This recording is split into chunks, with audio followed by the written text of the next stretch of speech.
제3강 건강증진 원리에 대해서 말씀을 드리도록 하겠습니다. 먼저 건강증진학의 모니터링 시스템에 대해서 말씀드리고, 이 시스템에 근거한 심신상태 측정 기술에 대해서 말씀드립니다. 그리고 몸과 마음 다스리기, 그리고 중의학의 음양오양 원리에 대해서 말씀을 드리고, 십이경락과 오행열에 대한 말씀을 드리도록 하겠습니다. 그리고 측정 기술에 대한 실습을 공부하는 순서로 진행을 하겠습니다. 건강증진학의 모니터링 시스템에 대해서 말씀을 드리도록 하겠습니다. 삶의 모니터링이라고 하는 것은 삶의 질을 감시하고 조절하는 것이라는 의미입니다. 여기서 모니터링이라고 하는 뜻은 감시하고 조절하는 것, 이것이 모니터링의 의미가 되겠고, 삶의 모니터링이라고 하는 것은 삶의 질을 감시하고 조절한다는 의미입니다. 이제 모니터링 방법에 대해서 말씀을 드리도록 하겠습니다. 먼저 삶의 혁신적 감시 체계를 확립하고, 그리고 두 번째로 삶의 혁신적 관리 체계를 확립을 하는데, 혁신적 설계를 LPR이라고 하고 혁신적 관리를 LMS라고 이름을 붙였습니다. LPR은 Life Process Re-engineering이라는 뜻이고, 혁신적 관리는 LMS라고 하는데 Life Management System을 의미합니다. 모니터링에 대한 학문적 근거는 어떤 것이 있는지 살펴보도록 하겠습니다. 삶의 질에 영향을 미치는 요인들의 인과 계열을, 인과 틀을 이렇게 정리를 해봤습니다.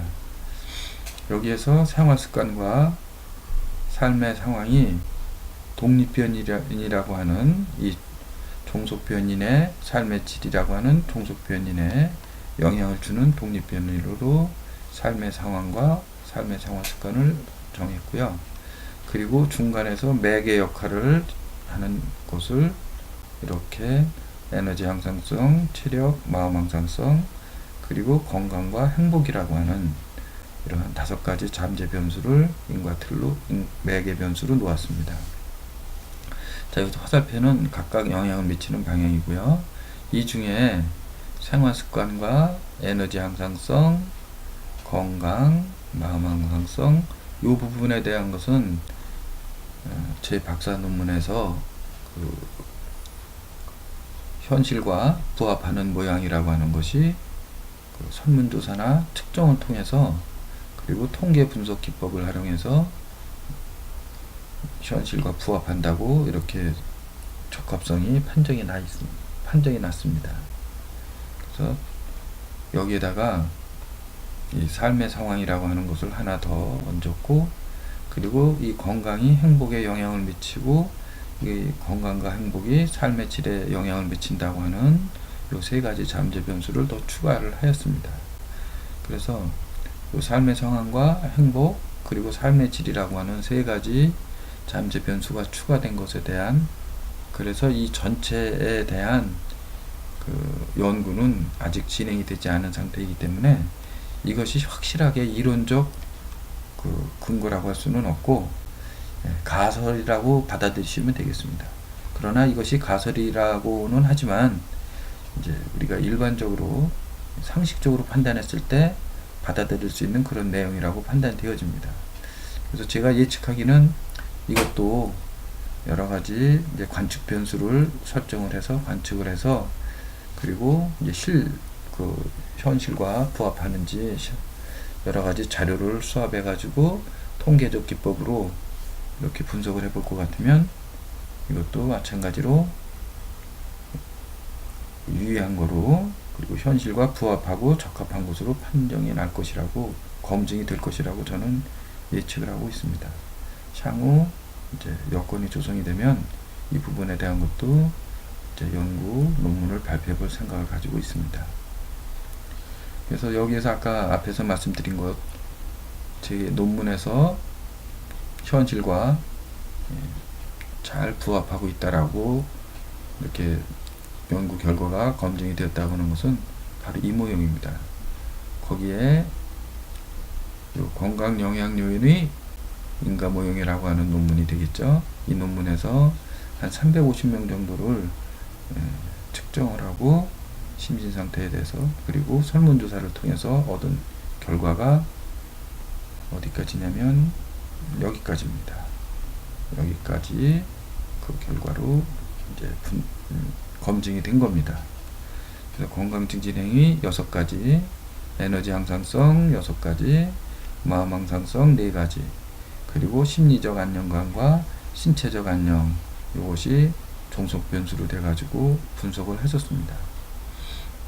그리고 이 앞에 이 부분에 대한 것들은, 이 삶의 질에 대한 것은 이번 모형이 다시 추가가 된 것인데,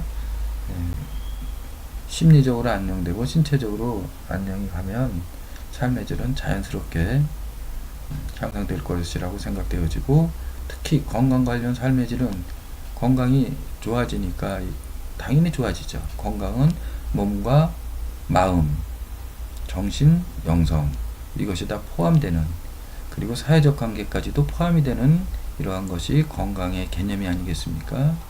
자, 여기 보시면 이 앞에도 이제 에너지 향상성은 신체적인 거, 마음 향상성은 이제 심리적인 거, 이것들이 다 서로 상관관계를 가지고 있고, 또 생활습관, 식이습관, 운동습관, 뭐 대인관계, 이것은 사회적 안녕과 관련성이 있겠죠.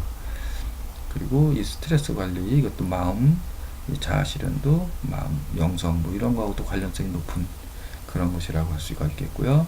이 건강 책임이라고 하는 관측 변수도 뭐 흡연이라든가 또는 금주, 뭐 이런 것들이 건강에 영향을 미친다고 하는 것은 자명한 사실입니다. 그러나 이렇게 자명하고 상식적인 이야기지만 논문으로 이것이 진짜 그런지 이 모형의 인과관계에 대해서 이제 분석을 해서 검증이 되었다라고 하는 겁니다.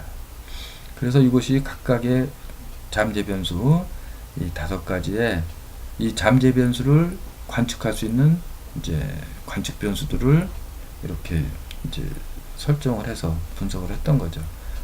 에너지 향상성은 호흡, 수맥박, 심부, 체원, 머리 쪽, 체원 하는 다리 쪽, 그리고 혈압 등 이런 것들은 활력 지수라고 하죠.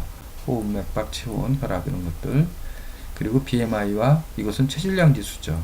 체중 분의 키의 제곱. 그리고 허리 둘레는 뭐 다 일반적으로 아시는 내용이고, 그래서 요것을 합쳐서 신체 조성이라고 하죠. 신체의 구성 물질들이 어떻게 조성이 되어 있는지, 이것도 에너지 관계에서 결정이 되죠. 에너지가 섭취한 것이 이제 소모한 것보다 많으면 비만해진다고 하죠. 그래서 이것도 에너지와 관련성이 있고, 이 활력 지수는 뭐 당연히 에너지와 관련성이 높겠죠. 그리고 마음에 관한 것들은 자기조절력, 자율신경, 교감신경과 부교감신경, 긍정과 부정의 비율, 그리고 자기 자신이 마음에 대해서 어떻게 챙기는지에 대한 것들. 이것은 또 4가지로 나눠보는데, 어떻게 4가지로 나누냐면 이제 탈중심주의, 비판단적 수용, 그리고 현재 자각, 그 다음에 주의 집중력이 얼마나 있는지, 이런 것들을 가지고 마음 챙김을 할 수가 있습니다. 그리고 심리적 안정감을 측정할 수 있는 관측 변수는 자율성, 자기수용, 그리고 환경지배, 삶의 목적, 대인관계, 개인성장, 이러한 것들이 안정한지를 이제 관측하는 것이고요. 그 다음에 신체적 안정이라고 하는 것은 몸을 각 장부에 모요를 눌러서 통증이 느껴지면 이 통증이 이제 잠재적인 그러한 아군강 상태를 이제 지니고 있다라고 판단을 해주는 것이고, 눌러서 아픈 것이 아니고 누르지 않아도 아프면 이게 자발통입니다. 자발통으로 나타나면 병이 심각하게 이제 들은 것으로 이제 환자로 보고 병원 치료를 받아야 되는 이런 단계가 되겠죠. 그래서 이 앞통이로 이제 통증이 느껴지면 아군강이라고 보고, 이때 여러 가지 다양한 건강 증진 융합 기술을 사용해서 이 앞통이 없어지도록 해주면 건강하게 되는 겁니다. 그리고 여기 체질 균형이라고 하는 것은 여기에서는 아유르베다 의학에서 얘기하는 그 트리도사라고 하는 개념을 이제 사용해서 측정을 했는데, 이제 빠따, 피타, 까파라고 하는 3가지 체질을 특성을 구분해서 이 3가지가 균형을 이루고 있는지를 판단해서, 균형을 이루고 있으면 건강하고, 균형이 깨져 있으면, 즉 불균형 상태이면 항상성이